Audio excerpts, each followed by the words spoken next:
Okay guys, I want to talk a little bit about tempo runs and extensive style GPP, general physical preparation. Before we really dive into what tempo runs are, I really want you to understand the difference of what we call high-low training. Okay, made famous by Charlie Francis, big influence on our speed, true speed development. He was a track and field coach for many, many years, major influence in everything we do, true speed and energy system development. To understand the high-low, to understand the low, which is extensive GPP tempo runs, you have to understand the high, which is our true speed work.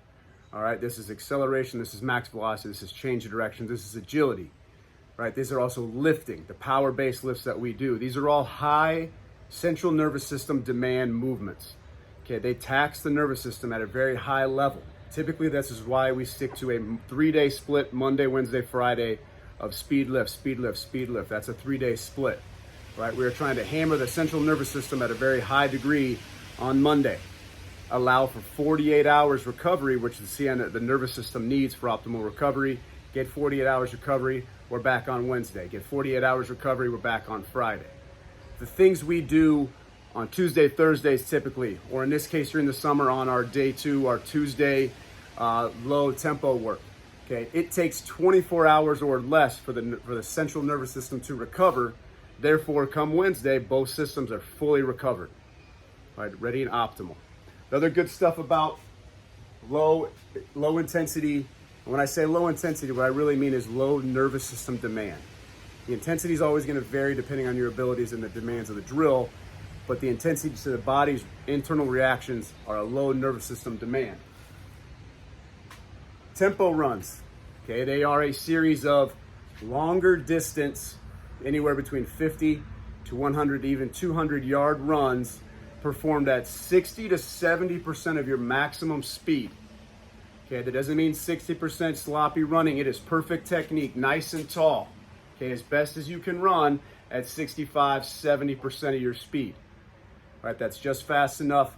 It's just slow enough to get you aerobic work, but it's not fast enough to make it speed, right? And it's not too hard that it's no longer aerobic and now it's some sort of metabolic internal glycolytic thing, okay? So it increases our capillary density, this is our ability to transfer blood throughout the body. That's one major key. It increases our ability to recover, again, from the previous day's work of speed, power, strength training, the high nervous system demand. Tempo runs allow us to recover a whole lot better between days. Okay, it also helps us recover between sets, between reps, between whatever it may be. Right? We're teaching our body to push blood into the system, push oxygen into the system on a low tempo run type of day. And that's really, really great for recovery, like I said, between days, reps, and sets. It's also going to teach the muscle the ability to generate heat more frequently and better. Okay, a muscle that can generate heat frequently and at a very high level is a muscle that can be turned on very, very fast. So when it comes to indirect speed development, tempo runs are great because they teach the body how to generate heat. And then lastly, we kind of talk a little bit about this being extensive GPP, right? When we talk about slow tempo med ball throws back and forth, nice slow tempo, rope work, slow tempo, but these are like 3, 4, 5 minutes consecutively. That's extensive GPP work.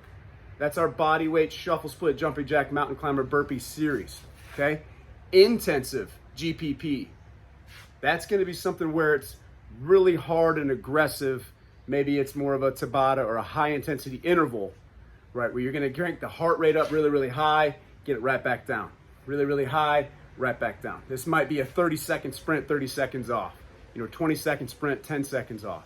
Okay, this is going to be med ball slams as hard and as fast as you can for 10 to 20 reps, taking a big break, getting recovered, doing it again. Okay, there's the difference of your heart rate doing this in intensive GPP work. Spike it, get it down, spike it, get it down to increase that kind of that overall capacity and load versus extensive where you stay right here for a longer period of time. So when you start seeing extensive work, intensive work, you're going to understand what that means a little bit. Hope that's clear.